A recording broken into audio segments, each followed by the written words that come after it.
bakıdı daim gözlerim.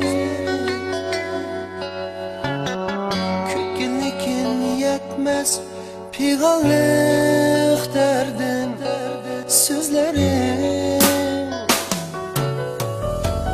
Unutmak şu kadar asan mı endi? Ayrılış qayta gelmişsin mengi. Unutmak şu kadar asan mı endi? Ayrılış qayta gelmişsin mengi.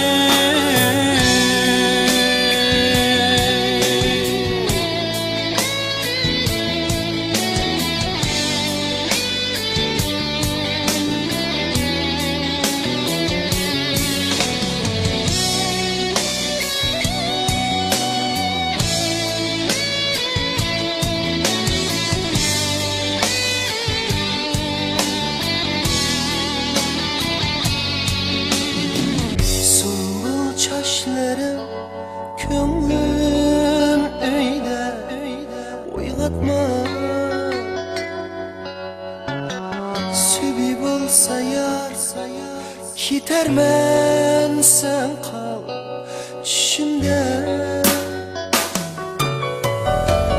Ayrılış şu kadar asan mı endi? Yollarım bana uzaktır mengi.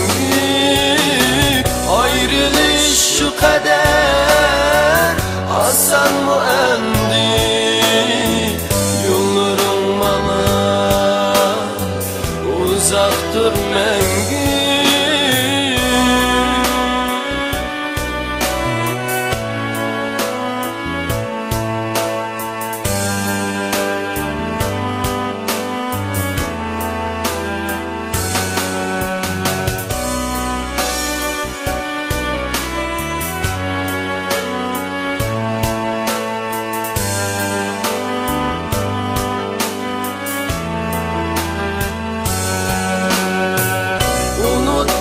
Şu kadar asan mı endi?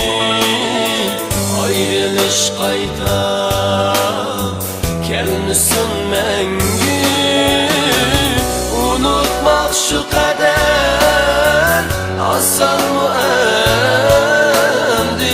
Ayrılış qayta gelmişsin mengi.